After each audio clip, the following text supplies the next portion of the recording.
After signaling that they were willing to do anything possible to sabotage President Joe Biden's agenda, Senate Republicans are now supposedly upset that Joe Biden won't work with them. For more on this, it's time for a closer look.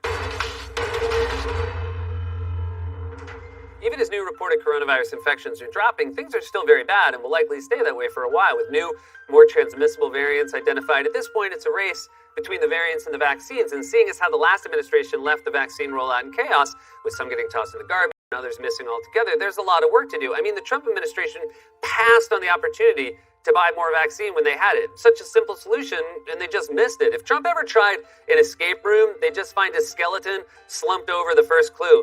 Jesus, he's only been in there for an hour. Seriously, what was their plan? Send everyone a tin of Altoids filled with hydroxychloroquine? Wait for Redditors to drive up Pfizer's stock price? Mr. President, why did you short $1 million worth of Pfizer stock? I'm waiting for those GameStop nerds to drive up the price. But you're supposed to buy it, not short it. Oh, no! Oh, no! Oh, quick, call my broker. Who's your broker? Okay, I'm going to tell you, but no judgment, it's Rudy. And I think he might be proud of this, too. I told him to short GameStop, and he showed up like this. They don't sell those shorts. He went out and had them made. Also, how does a life-saving vaccine just go missing? If Trump were part of an elite heist squad that stole the Hope Diamond, he'd immediately stuff it in his pocket, forget about it, and then throw it in the toll basket with the rest of his change. All right, guys, good news, bad news. Bad news, I lost the diamond. Good news is I've decided to get Easy Pass, which I think is going to be helpful for future heists. Also bad news, I think I threw my driver's license in with the diamond, so stay away from the safe house, guys.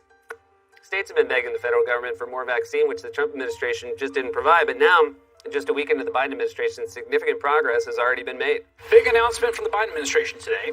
They say they purchased 200 million additional vaccine doses, which will be delivered over the summer, providing the U.S. with enough doses to vaccinate a total of 300 million Americans.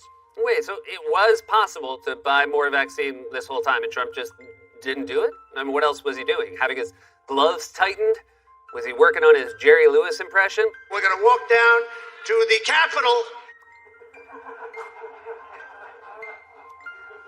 Real nice find, Baze.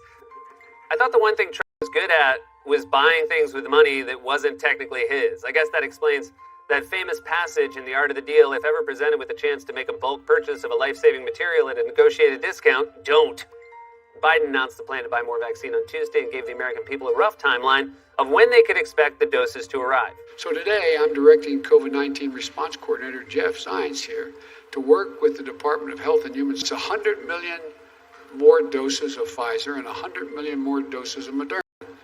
200 million more doses than the federal government had previously secured. We expect these additional 200 million doses to be delivered this summer.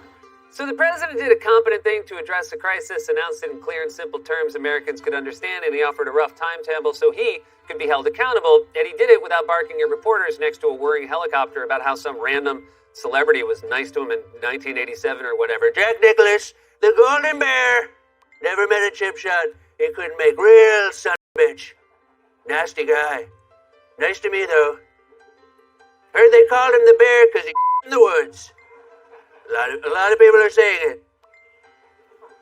Look, Joe Biden is inevitably going to make mistakes, as all presidents do, and there will be times when we'll have to push him on progressive priorities and hold him accountable. But with all that said, it's just a relief to have competent administration of government again. People just want things to work. Instead, Republicans intentionally wreck things so they can turn around and say, look, government is bad, we should cut it. Ted Cruz basically says every day, you really want a man like me making decisions for you? A man who every morning puts glue on his face, then walks to the nearest barber and rubs his cheeks in the clippings. And now, Republicans are eager to let Trump off the hook for inciting a violent mob to overrun the Capitol because he's popular with GOP voters. That's basically the point Lindsey Graham tried to make in an interview last night on Fox News. Here now, Senator Lindsey Graham. Whoa. Was that a pick, Lindsey? Or were you doing a last-minute coronavirus test? Yeah, I forgot my swab. Good thing I was born with 10 of them. Or maybe that was just the last place left he hadn't checked for his conscience. I mean, what are we going to do with it anyway? Keep it? Well, I find a good one. I keep it as a pet. This one's Bessie over here. This one's Clyde. And this one's Braxton Beauregard Bridgerton III. He's my best friend. Mama, when Daddy gets back, I'm going to show him my booger collection. What? What do you mean he's not coming back? Why? Oh, because of the booger collection. Well, I miss you, you, Daddy, but I made my choice. Anyway, I forgot why I was even going to play that clip. Oh, right. The day before that, on Tuesday, Lindsey Graham had a bone to pick if Democrats call witnesses in the impeachment trial and then threaten to prolong the proceedings. If there's an effort by the Democrats to call a single witness in the United States Senate, they had no record in the House, there will be delay of this trial, there will be a Pandora's box being opened. We will want witnesses, and this thing will go on for weeks, if not months. No, don't do that. Witnesses. In a trial, what's next? Evidence? Lindsey Graham is so bad at threatening things, I wouldn't be surprised if he backed his way into calling Trump to the stand. If Democrats insist on calling witnesses, we'll have no choice but to call our own witnesses like Donald Trump himself. How would they like that? Well, they'd love it. Why? Because he will most certainly incriminate it. Back in your menagerie! In fact, a thorough trial that brings out all the evidence would be a good thing. It was a violent insurrection to overthrow democracy, the first time the Capitol's been breached in 200 years. Nearly 140 police officers were injured during the riot. And you guys, supposedly the pro-police party of law and order, want to just move on and forget about it. Every time anyone tries to investigate Trump, you react like parents trying to wrap presents in the basement on Christmas morning. Don't come down here! Mommy and Daddy are having sex. Jesus, Steve, that just makes it worse. I didn't know what to say, I panicked, but should we? No! Impeachment aside, Republicans have pledged everything possible to stonewall and sabotage Biden's agenda, despite the fact that 50 Senate Republicans represent 41 million fewer Americans than the 50 Senate Democrats. Not to mention, they lost the House by a record margin in 2018, and their presidential candidate lost by over 7 million votes in 2020. They just lost 2 seats at the same time in Georgia, a longtime red state. And yet, instead of reflecting on how thoroughly they've been rejected by voters and why Republicans are actually pretending to be upset, the Democrats won't work with them. There's frustration on the Republican side that Biden, Chuck Schumer, and Democrats appeared headed toward taking a one-party approach to COVID relief. Oh, I'm so sorry. You're frustrated. I mean, my goodness, we wouldn't want to upset noted advocate of bipartisanship, Mitch McConnell, who I'm sure is sitting by a rain-soaked window, silently staring out into the distance, wondering why no one across the aisle will work with him, only to remember that he's a cold-blooded assassin who destroys all opposition in his path, and only then will he smile. Seriously, when you were in power, you steamrolled Democrats every chance you got. You nuked the filibuster for Supreme Court nominees. You tried to ram through a last-minute Obamacare repeal without much as a hearing. And you literally scribbled changes into the margins of a massive corporate tax cut in the middle of the night, like a drunk writing his number down on a bar napkin. Why don't you call me sometime? Sir, you're talking to the jukebox.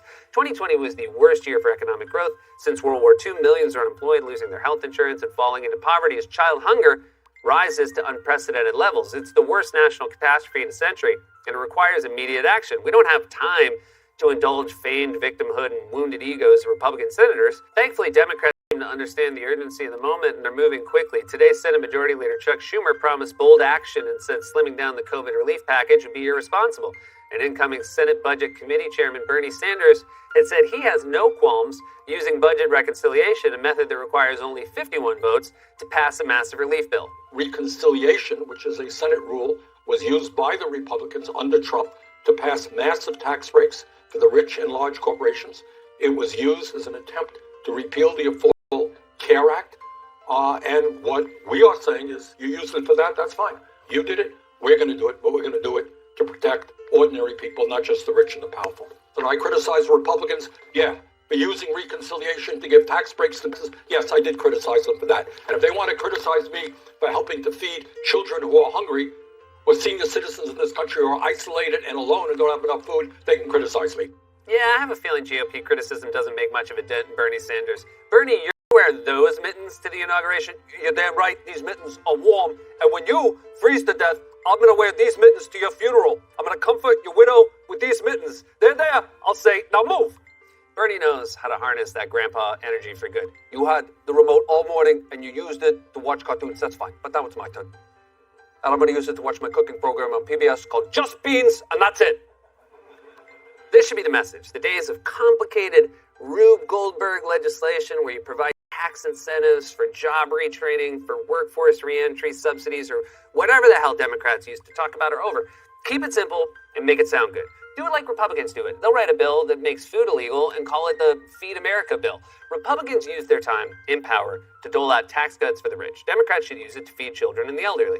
And then they can pay for it by taxing corporations, billionaires, and all the gold Lindsey Graham digs up in his, Massive, immediate relief and large structural change are required to improve people's lives and fix our broken system. But we don't have time to entertain the bad faith of Republicans who obviously have no interest in doing anything about it. Democrats need to move fast and ignore objections from Republicans intent on stonewalling. Otherwise, negotiations over the relief bill will go on for weeks, if not months.